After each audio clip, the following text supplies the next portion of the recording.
एक occupational therapist स्वागत करता हूँ आपका आज के इस वीडियो में।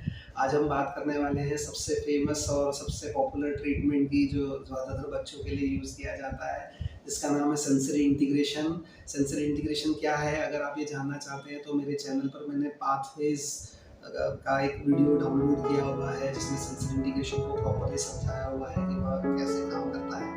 आज मैं वही कॉमन बात नहीं करूंगा जो ऑलरेडी सबने बताई हुई है, पर फिर भी जैसे एक शॉर्ट में बता देता हूँ कि ब्रेन को जो भी इंफॉर्मेशन मिलती है हमारे सेंसेस के थ्रू मिलती है। हमारे टोटल 5 सेंसेस है जो जानते हैं सभी। 2 और सेंसेस हैं, एक है बैलेंस यानी वेस्टिबुलर, एक होता है मूवमेंट यानी आंखें बंद करके भी अगर मैं अपना हाथ हिला रहा हूँ तो पता चलता है। इसके अलावा touch, smell, hearing, vision, taste, gustatory sense भी है या इंटरनल सेंसेस है। ऐसे सेंसेस हमारी बॉडी को सारी इंफॉर्मेशन पहुंचाते हैं। इसमें सबसे पहले 3 सेंसेस जो डेवलप होते हैं वो टच, बैलेंस और मूवमेंट। जैसे कि अप्रोच का नाम है सेंसरी इंटीग्रेशन, सब सेंसेस मिलके काम करते हैं। तो अगर बेस स्ट्रॉन्ग नहीं होगा, अगर सब सेंसेस प्रॉपरली इंटीग्रेट नहीं हुए, बेस स्ट्रॉन्ग नहीं है, तो ऐसी कंडीशन में आगे का डेवलपमेंट नहीं होता है। तो इसके लिए सबसे पहले एक इम्पॉर्टेंट पार्ट है वो है रिफ्लेक्स इंटीग्रेशन। जीन आयर्स ने जब सेंसरी इंटीग्रेशन की बात की, अपनी थ्योरी लॉन्च की, तो उसमें प्रिमिटिव रिफ्लेक्सेस या रिफ्लेक्सेस एक इम्पॉर्टेंट पार्ट था। लेकिन इवन उसके असेसमेंट में भी वो दिया हुआ है, लेकिन उसे ज़्यादा फोकस नहीं किया जाता। इसकी बजाय ज़्यादा फोकस केवल सेंसेस पर किया जाता है।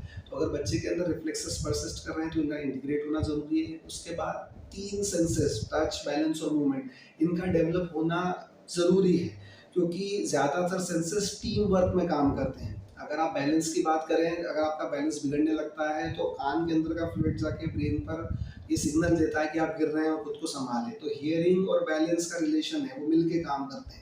अगर आप बैलेंस कर रहे हैं तो आपको सामने वाले ऑब्जेक्ट को, अपने आसपास की सरफेस को देखना पड़ता है, समझना पड़ता है। या किसी चीज़ के आप पास जा रहे हैं, दूर जा रहे हैं, ऊपर जा रहे हैं, नीचे जा रहे हैं, तो आपका विजन भी आपको उसी में एडजस्ट करने में मदद करता है। ऐसे में टीमिंग होती है कि बैलेंस सेंस और विजन सेंस मिलके काम करते हैं। अगर आप सीढ़ियाँ चढ़ रहे हैं, सामने देखकर आप सीढ़ियाँ चढ़ते हैं, सामने देखकर आप सीढ़ियाँ उतरते हैं, तो आपका विजन, आपका बैलेंस, आपका मूवमेंट सब मिलके काम कर रहे हैं। अगर आने वाली बॉल को आप मारते हैं जज करके, तो विजन देखेगा, बॉडी बैलेंस ठीक रहेगा, तो ये मिलके काम कर रहा है। तो पहले जो बेस है वो टच, बैलेंस और मूवमेंट है। जैसे बच्चा पैदा होता है तो पैदा होने के कुछ शुरुआत के महीनों में उसे एकदम से सब कुछ दूर का नहीं दिखाई देना था, उसका विजन बहुत लिमिटेड होता है। तब वो अपने टच, बैलेंस और मूवमेंट को ही ज़्यादा यूज़ करता है कि वो अपनी माँ को टच करके ही पहचानेगा। बैलेंस करना भी वो बहुत बाद में डेवलप करता है। मूवमेंट करता है, दिन भर हाथ पैर चलाएगा, पलटी मारेगा, पेट के बल खिसेगा, तो घुटने के बल चलेगा, अपनी कोर को स्ट्रॉन्ग बनाता है। तो इसके लिए इन 3 सेंसेस का प्रॉपरली डेवलप होना बहुत ज़रूरी है, इन पे ज़्यादा काम होना चाहिए। बॉडी का कोर या जितनी ये 3 सेंसेस ज़्यादा स्ट्रॉन्ग होगी, ज़्यादा अच्छे से मैच्योर होगी, उतना ही आगे के दोनों सेंसेस भी प्रॉपरली डेवलप हो पाएंगे। स्ट्रॉन्ग कोर की बात मैं हमेशा करता हूँ, किसी भी थेरेपी हो, चाहे वो रिफ्लेक्स इंटीग्रेशन हो, चाहे ब्रेन बैलेंस हो, चाहे सेंसरी इंटीग्रेशन हो, हर या पोस्चर हो, हर जगह पे कोर मसल्स का स्ट्रॉन्ग होना बहुत ज़रूरी है। जितना कोर मसल्स अच्छे होंगे उतना प्रोप्रियोसेप्शन और वेस्टिबुलर प्रॉपरली काम कर पाएंगे, क्योंकि जब आप गिरने लगते हैं तो संभालने के लिए जो ताकत लगती है वो आपके कोर मसल्स या प्रोप्रियोसेप्शन सेल्स के थ्रू ही वर्क होता है। ठीक है।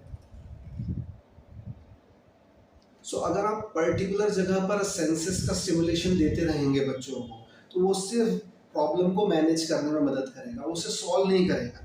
तो अगर आप समस्या की जड़ पर काम करना चाहते हैं, प्रॉब्लम के रूट कॉज पे काम करना चाहते हैं, तो पहले बेस को स्ट्रॉन्ग कीजिए। इसमें पहले 3 सेंस टच, बैलेंस और प्रोप्रियोसेप्शन को डेवलप करना ज़रूरी है, और कोर का स्ट्रॉन्ग होना बहुत ज़रूरी है। उसके बाद ही विजन, हियरिंग के सेंसेस पे ज़्यादा अच्छे से वर्क किया जाता है।